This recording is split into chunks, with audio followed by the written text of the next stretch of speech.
I'm too lazy to look hot these days. It's becoming a problem. My style has turned into like hetero lesbian.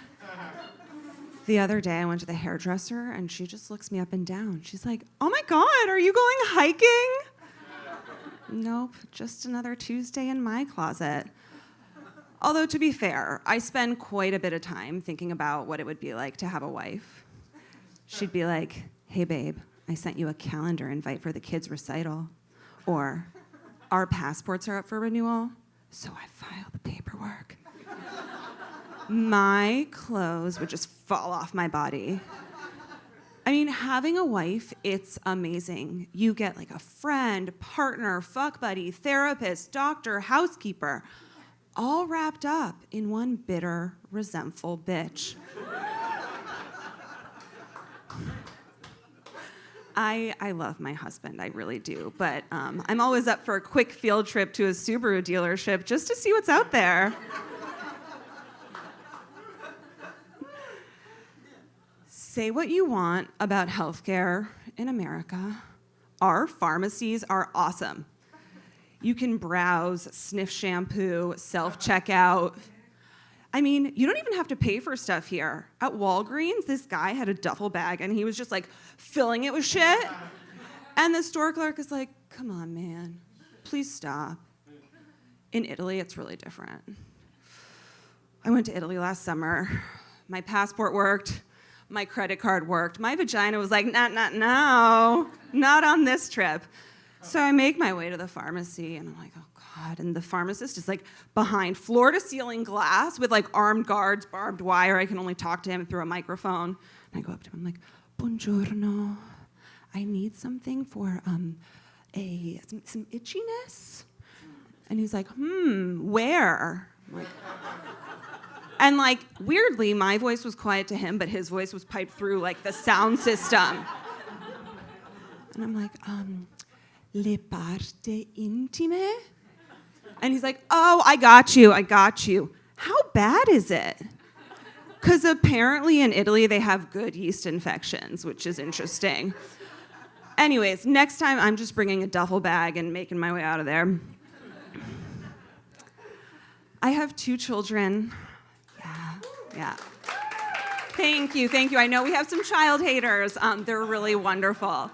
But they have really, really contributed to my anxiety. Yeah. It's the playgrounds. Parents are like, "Yeah, honey, go ahead. Climb that 15-foot metal wall with no harness. Good job." You know, and then the kids who survive the rappelling, they make their way to the sandbox, which is what, like 1% sand and 99% rat turds and goldfish crumbs, and they're like, ugh. Man, my friend's son was in the hospital for a week. CDC calls her. They're like, "We could not find the source of your son's salmonella. Has he been in a sandbox recently?"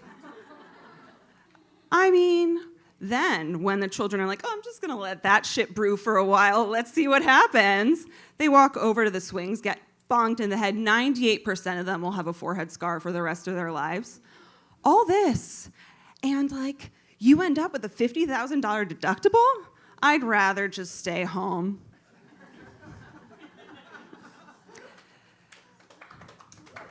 Oh, thank you, yeah. So, I've been thinking about this. Like, you can really tell a lot about people based on what they believe, right? Like politics, religion, expiration dates. My mom doesn't actually believe in those. Like, she'll sniff the milk to see if it's good or if it's poison, but you actually need a historian to navigate her fridge. It's like, marmalade from the 2020 pandemic. A limited edition tube of mayonnaise from the Obama administration. And my personal favorite, truffle oil from 1997. Literally, no joke. Growing up with an expiration date denier, it's hard because you're either hungry or you're in trouble. So I really became a fundamentalist, right? Like, I throw that shit out. But the other day I'm brushing my teeth and my husband just like snatches my toothbrush out of my hand, and he's like, Frenchie, that toothpaste expired a month ago. I'm like, a month ago? That's just finishing strong. Like, that date just means you have to commit to the tube. He's like, well, you're acting like your mother. Oh, shit. Yeah, so my marriage may have hit its best by date, but the good news is I will always have a home in my mother's fridge.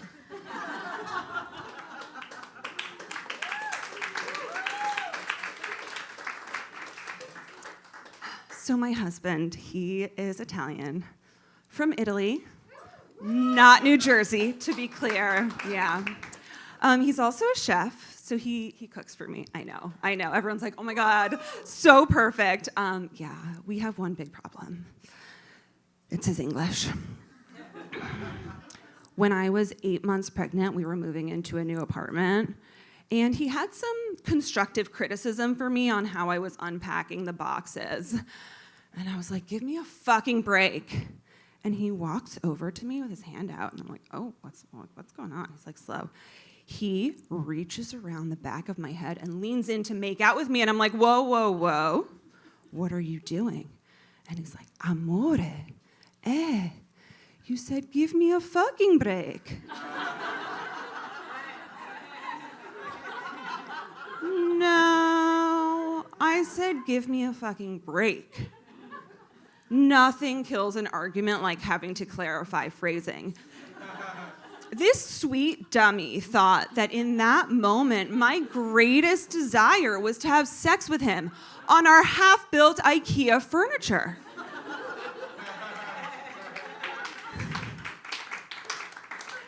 And the worst part is, I'm always on edge. I mean, there's always the risk that I'm livid and he just starts unbuttoning his pants. Or what if I wake up one day and I'm like, sup, motherfucker? Thank you so much, everyone. Have a good night.